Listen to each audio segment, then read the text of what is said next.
자, 비트코인의 초강세와 함께 1경원 규모의 자산운용사 블랙록의 개입으로 수백 배 급등 가능성이 높은 이 코인을 지금 바로 공개해 보도록 할 텐데요. 네, 반갑습니다. 연대표입니다. 최근 리플이 몇 분 만에 폭발적인 상승을 보여주면서 많은 사람들을 놀라겠는데, 이는 리플의 발행사인 리플랩스가 미국의 달러와 국채 기반의 스테이블 코인을 출시한다는 소식 덕분이었죠. 그리고 리플랩스가 발표한 스테이블 코인이 달러와 국채란 실물 자산을 기반으로 한다는 점에서 이를 실물 자산 토큰 RWA로 볼 수 있는데요. 마침 1경원이 넘는 자산과 비트코인 ETF를 운영하고 있는 세계 최대 자산 운용사 블랙록이 지난달 19일에 이더리움을 기반으로 하는 자산 토큰화 펀드인 비드를 출시하면서 RWA 시장으로 진출을 했고, 이번에 리플 쪽에서 밝힌 스테이블 코인이 블랙록에서 출시한 비들처럼 이더리움 기반이라는 점이나, 리플랩스가 현재 홍콩 정부와 협력하면서 부동산 토큰화 사업을 진행하고 이미 RWA 분야에 진출한 상태라는 사실을 바탕으로 블랙록이 리플을 채택할 수 있다는 기대감이 커지고 있는 지금 상황이죠. 자, 실물자산 토큰 RWA가 도대체 뭐길래 블랙록과 리플이 진출하고 리플의 가격이 급등하는데 영향을 미친 건지 잘 모르시는 분들이 계실 수도 있어요. 네, 그래서 제가 간단하게 설명해 보도록 하겠습니다. 자, RWA는 채권이나 주식 그리고 부동산처럼 현실 세계 자산을 블록체인에 등록해서 토큰으로 만드는 걸 의미하는데, 이렇게 자산을 토큰으로 만든다면 평소에 거래하기 어려운 다양한 자산을 소액으로도 쉽게 사고 팔 수가 있는 거죠. 자, 예를 들어서 세계에서 가장 비싼 예술품으로 알려진 모나리자는 경제적 가치가 40조 원으로 우리 같은 평범한 사람들은 살 생각도 하기 힘들 수준이잖아요. 이때 모나리자의 소유권을 나눠가지고 개당 10,000원 가치를 지닌 토큰으로 만들면 누구든지 단돈 10,000원만 가지고도 모나리자 토큰을 통해서 소유권을 거래할 수 있는 거죠. 지금 비트코인 한 개의 가격이 1억에 달하지만 우리가 거래소를 통해서 거래할 때는 소수점 단위로 나눠서 5,000원, 10,000원 가지고도 매매할 수 있는 것처럼 말입니다. 특히 RWA는 블록체인과 스마트 컨트랙트 기술을 이용하기 때문에 현실 세계에서 중개인을 통해 자산을 거래하는 것보다 시간과 비용을 절감할 수 있다는 장점을 가지고 있습니다. 이러한 특징들 때문에 금융업계에서는 이전부터 자산 토큰화 시장에 많은 관심을 보였었고, 앞서 자산 토큰화 펀드를 출시하면서 RWA 메타에 대한 관심을 높였던 블랙록 회장인 레리 핑크도 작년부터 이미 자산 토큰화가 시장 효율성을 개선할 수 있다고 언급하거나, 지금 비트코인의 강세를 주도하고 있는 호재인 비트코인 ETF가 자산 토큰화의 시작이라는 관점을 드러내면서 RWA 중요성을 강조했습니다. 더해서 여러 전문가들과 분석기관은 RWA 시장이 앞으로 2경원 규모까지 성장할 것이라는 전망을 내놓았죠. 이처럼 RWA가 성장 가능성이 매우 높은 분야이기 때문에 이번에 리플랩스 스테이블 코인을 출시한다고 알리면서 새로운 RWA 관련 사업을 진행한다는 것이 호재로 작용했다고 볼 수가 있습니다. 자, 이뿐만 아니죠. RWA 메타에 속한 다른 코인들도 그동안 강력한 상승을 보여주고 있었는데, 우리나라 대표 코인 거래소인 업비트에 원화 상장되어 있는 폴리메시는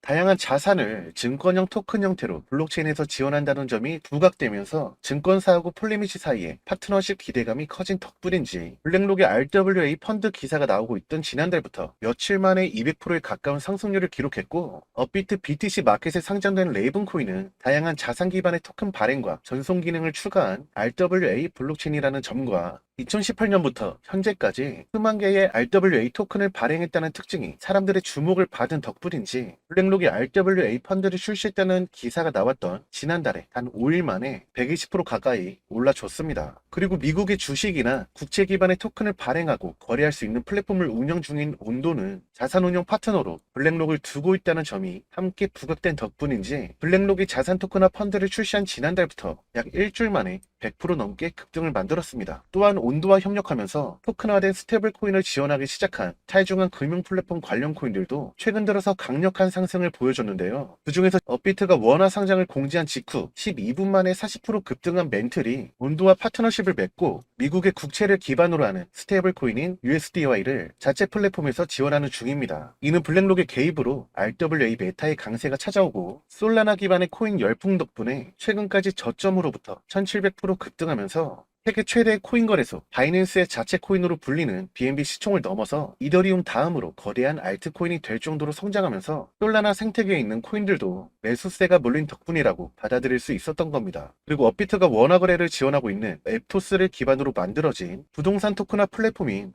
플롯 베이스도 지난달에 블랙록이 RWA 펀드를 출시했다는 기사가 나오고 단 일주일 만에 지속적인 상승으로 총 540%가량 급등하면서 투자자의 눈길을 사로잡았습니다. 이처럼 수많은 RWA 관련 코인들이 한 달도 되지 않아서 강력한 상승을 보여주고 있었는데 지금 영상을 보고 계신 분들 중에는 RWA 코인이 대세로 떠오른 것은 알겠는데 이미 가격이 올라버리고 나서야 관련 내용을 알려주면 대체 무슨 소용이 있냐고 생각하는 분들도 계실 것 같아요. 하지만 사실 RWA 메타는 이제야 상승이 시작됐다고 할 수가 있습니다. 왜냐하면 블랙록이 RWA 펀드를 출시한 지 한 달도 되지 않았고 일부 대형기관을 제외한다면 자산 토큰화 시장에 진출하지 않은 금융기관이 훨씬 더 많은 상황이기 때문이죠. 게다가 비트코인의 채굴 보상이 절반으로 줄어드는 반감기가 며칠 안 남은 시점에서 반감기가 지나면 비트코인의 공급량이 감소하면서 가격 상승에도 영향을 줄 수 있는 거죠. 그리고 역사적으로 반감기가 지난 뒤에는 1년 이상 비트코인이 신고점을 넘는 강세를 보여주면서 전반적인 코인 상승장을 주도했고 이번에는 반감기가 지나가기도 전인 지난달에 비트코인이 신고점을 돌파한 다음 현재까지도 고점 근처에서 횡보하는 상황이다 보니까 여러 자산 운용사하고 투자은행에서 올해의 비트코인의 목표가를 지금의 2배 이상인 2억 원까지도 전망하고 있습니다. 심지어 주요 비트코인 ETF 운용사인 아크 인베스트먼트의 CEO이자 돈나무 언니라고도 유명한 캐시우드는 비트코인이 현재 가격의 50배인 51억 원까지도 오를 수 있다는 관점을 제시했는데요. 코인 시장의 대장인 비트코인이 그 정도의 상승률을 보여줄 수 있다면 알트코인들은 아무리 못해도 수십에서 수천 배에 달하는 상승률을 기록할 가능성이 있다고 봐야겠죠. 그리고 RWA 메타는 알트코인 중에서도 블랙록을 비롯한 초대형 금융기관들이 직결되어 있는 분야이기 때문에 이 다음 강세장에서는 다른 알트코인들보다 훨씬 더 큰 폭으로 가격이 오를 수가 있습니다. 따라서 지금부터라도 RWA 메타를 이해하고 어떤 코인이 유망한지 알아둔다면 비트코인이 반감기가 지나고 찾아올 진짜 강세장에서 우리 여러분들이 큰 수익을 거둘 수가 있다는 거죠. 그렇다면 제가 앞서 말씀드렸던 리플을 포함한 여러 코인들을 제외하고 RWA 관련된 코인으로는 뭐가 있을까요? 일단 해외 송금을 독점하고 있는 국제은행 간 통신협회인 스위프트가 자산 토큰화 과정에서 활용한다면 비용을 절감할 수 있다고 평가한 이 체인링크가 RWA 메타하고 접점이 있고 현재 업비트 BTC 마켓에 상장된 엑셀라도 미국의 최대 은행인 JP모건과 리플과 협력 관계를 맺은 다음 자산 토큰화 분야에 활용이 되고 있습니다. 이뿐만 아니라 아발란치도 JP모건의 자산 토큰화 사업에 채택이 되었고 영상 초반에 프로베이스 코인을 설명하면서 등장한 앱토스도 대형 자산운용사와 RWA 관련 파트너십을 체결할 것이라고 예고한 만큼 주목해 보는 것도 좋겠죠. 또한 수위도 마찬가지로 블랙록을 자산운용 파트너로 두고 있는 RWA 메타의 대표 코인인 온도와 파트너십을 체결하면서 미국 국채 기반의 스테이블 코인을 지원할 것이라고 알렸기 때문에 수위도 RWA 메타가 주목받을수록 강세를 보여줄 것으로 예상해 볼 수가 있겠죠. 그런데 제가 말씀드린 코인들과 비교했을 때 전혀 밀리지 않을 정도로 거대한 성장 배경을 가지고 있지만 아직 가격이 저평가되어 있어서 앞으로 투자자들의 주목을 받기 시작한다면 거의 수백 배 이상의 상승을 노려볼 수 있는 RWA 코인들이 있는데요. 지금부터 그 정체가 뭔지 하나씩 살펴보도록 하겠습니다. 일단 가장 먼저 주목해 볼 만한 코인은 솔로제니 코인인데 해당 코인은 리플을 기반으로 구축된 자산 토큰화 플랫폼으로 자체 탈중앙 거래소와 NFT 마켓플레이스에 더해서 암호화폐 지갑하고 직불카드도 출시하면서 다양한 활용 가치를 만들어내고 있습니다. 그리고 솔로제닉은 리플 기반이라고 말씀을 드렸는데 영상 초반에 나왔던 내용처럼 현재 리플랩스는 홍콩 정부와 함께 자산 토큰화 사업을 진행하고 있고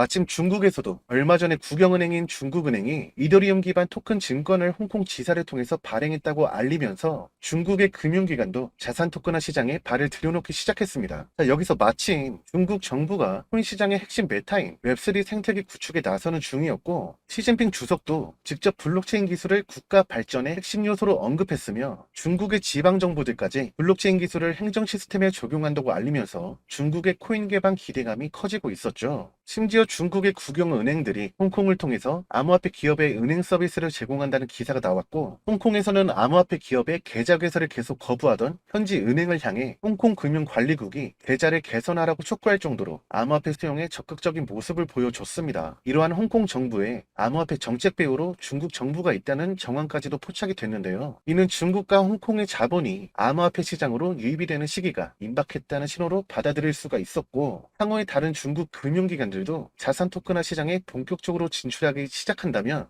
홍콩의 정부와 협력 중인 리플과 리플 기반의 자산 토큰화 플랫폼인 솔로제넥에 주목할 가능성이 있습니다. 이러한 근거를 바탕으로 솔로제넥이 중국 자본의 투자를 받게 되면서 앞으로 다가올 강세장의 주역이 될 만큼 강력한 상승을 보여주리라 예상해 볼 수도 있겠죠. 그 다음으로 여러분들께서 알고 계실 필요가 있는 RWA 코인은 바로 센트리퓨지 코인인데, 센트리퓨지는 특정 기업이 재고나 자산을 맡긴다면 이것을 토큰화해서 담보로 저장하고 기업에게 자금을 대출해주는 탈중앙 금융 플랫폼입니다. 이때 우리가 센트리퓨지를 주목해야 하는 이유는 바로 해당 코인하고 파트너십을 맺은 프로젝트 기업 때문이라고 할 수가 있는데요. 해당 코인은 시큐리타이즈라는 금융 데이터 기업하고 협력하는 중이고, 시큐리타이즈는 세계 최대 자산운용사 블랙록이 RWA 펀드인 비드를 함께 출시한 기업입니다. 한마디로 블랙록에서 자산 토큰화 파트너로 선정할 만큼 신뢰할 수 있는 기관이 센트리퓨지와 파트너십 관계라는 것이죠. 이에 따라 RWA 분야에 진출하는 기업들이 이 시큐리타이즈와 함께 센트리퓨지 코인에 관심을 가지고 투자할 가능성이 굉장히 높습니다. 그리고 센트리퓨지는 RWA 메타를 주도하고 있고, 업비트에도 상장되어 있는 메이커하고 에이브와 파트너십을 맺고 자산 토큰화 사업을 확대하고 있었는데, 이는 센트리퓨지에 대한 인지도를 높여주면서 해당 코인이 업비트에 상장될 가능성을 만들어 줄 수 있다는 거죠. 그리고 마침 온도와 파트너십을 맺고 RWA 메타에 진출한 멘틀이 업비트에 원화 상장된다는 공지가 올라오면서 12분 만에 40% 급등한 사례가 있었기 때문에 업비트에서 거래를 지원하는 RWA 코인들이 메이커하고 에이브와 협력 관계에 있는 센트리퓨지도 업비트에 상장되면서 급등을 경험하리라 기대해 볼 수도 있는 거겠죠. 자, 그런데 앞서 말씀드린 코인들 이상으로 RWA 메타에서 굉장한 성장을 보여줄 잠재력을 지닌 코인이 하나 더 있습니다. 이 코인은 기본적으로 모든 정보를 온체인상에서 처리하기 때문에 강력한 보안을 지닌 스마트 컨트랙트를 지원하기 위해 만들어졌고, 이러한 특성을 바탕으로 해킹 위험이 거의 없는 안전한 환경에서 증권 자산을 토큰화하는 기능을 제공하고 있습니다. 자, 이는 금융기관에서 자산 토큰화 관심을 가지게 만든 핵심 요인인 투명성과 보안을 갖춘 것이므로 RWA 분야에 진출하려는 금융기관이 해당 코인에 관심을 가질 것으로 기대가 된다는 거죠. 하지만 이보다 해당 코인의 가치를 더 높여주는 특징이 있는데, 바로 이 코인이 어떤 국가의 증권거래소와 협력하면서 증권 토큰을 거래할 수 있는 가상자산 거래소를 최근에 출범한 것이죠. 이는 전통 금융기관이 RWA 분야에 훨씬 쉽게 접근할 수 있도록 해주므로 금융기관 사이에서 해당 코인을 채택하는 비중이 빠르게 늘어날 가능성이 있습니다. 특히 해당 코인에 투자한 기관 중에는 BWF 랩스와 비트파이넥스가 있는데, BWF 랩스는 웹3 기반의 대형 암호화폐 투자 기업이고, 투자하는 프로젝트마다 큰 변동성을 보여주기로 굉장히 유명합니다. 더해서 비트파이넥스는 2012년부터 운영 중인 초기 암호화폐 거래소 중 한 곳으로 현재 세계 1위의 코인 거래소인 바이낸스보다 규모가 컸고, 스테이블 코인 중 최대 규모를 자랑하는 테더의 발행사로 잘 알려져 있는 곳이죠. 이처럼 암호화폐 시장에서 인지도가 상당한 기관이 투자했다는 부분을 통해서 이 코인의 잠재력이 상당하다고 판단할 수 있다는 건데, RWA 메타의 강세가 임박한 지금 이번 영상의 핵심 코인은 보안에 초점을 둔 스마트 컨트랙트를 구현하려는 목적을 지닌 레이어 1 플랫폼으로 영상 초반에 말씀드렸던 폴리메시처럼 규정을 준수하는 증권의 토큰화를 허용하도록 설계되었다는 특징이 있습니다. 이때 폴리메시가 여러 증권사와 파트너십을 맺을 수 있다는 기대감이 커지면서 블랙록의 RWA 진출 소식이 전해진 뒤로 일주일 만에 200% 급등한 것처럼 이 코인 역시 동일한 이유로 매수세가 몰리면서 강력한 상승이 발생할 수도 있다는 겁니다. 게다가 이 코인은 지난달에 네덜란드 증권거래소와 파트너십을 체결하면서 토큰 증권을 거래할 수 있는 가상자산 거래소를 설립을 했는데, 알려진 내용에 따르면 세계 나라에 있는 약 4만 개에 달하는 기업의 주식 데이터를 전부 토큰화할 계획이라고 했고, 이것이 성공적으로 진행된다면 앞으로 이 코인이 RWA 실용 사례를 선도하는 프로젝트로 떠오르면서 많은 투자를 받으리라 기대해 볼 수도 있다는 거죠. 특히 대형 암호화폐 투자사인 BWF 랩스가 최근에 RWA 분야에 투자한다면 이 코인을 매수하겠다는 계획을 발표했고, 이뿐만 아니라 비트파이넥스의 모회사로부터 13억 원 이상의 자금을 투자받은 적도 있습니다. 비트파이넥스는 앞서 말씀드렸던 것처럼 2012년에 설립된 거래소로 지금 세계 최대 코인 거래소인 바이낸스보다 역사가 깊고 규모도 컸던 곳이고, 스테이블 코인의 대표인 테더를 발행한 기업으로도 잘 알려져 있었죠. 이처럼 암호화폐 생태계에서 인지도가 높은 기관이 이 코인에 투자했다는 것은 이 코인의 프로젝트에 대한 신뢰도가 높고 잠재력이 크다는 것을 증명하다고 볼 수 있기 때문에 이 코인의 성장 가능성이 크다고 생각해 볼 수도 있을 텐데요. 지금까지 집중해서 영상을 시청해 주신 분들은 굉장히 답답하셨을 것 같아요. 이 코인의 잠재력이 엄청나다는 건 알겠는데 무엇인지는 제가 정확하게 말씀드리지 않았으니까요. 설명은 충분히 드렸으니까 지금부터 이 코인의 정체를 영상을 시청하고 계신 우리 구독자분들과 시청자분들에게 쉽게 알 수 있는 방법을 말씀드릴 건데, 아직까지도 구독, 좋아요 누르지 않은 분 계신다면 한 번씩 부탁드리겠고, 지금 영상을 찍고 있는 것처럼 제 영상 내용을 무단 복사해서 사용한다는 제보를 많이 받았습니다. 그렇기 때문에 이 코인에 대한 정보는 지금 화면에 나와 있는 제 개인 번호인 010-8414-5069 번호로 코인이라고 문자를 발송해 주시면 제가 지금까지 말씀드렸던 RWA 메타에서 가장 성장력이 높고 이 성장력을 통해 가격까지도 폭등할 수 있는 이 코인을 빠르게 공유해 드릴 수 있도록 하겠습니다. 그럼 저는 다음 영상에서 더 좋은 정보로 찾아뵐 수 있도록 하겠습니다. 감사합니다.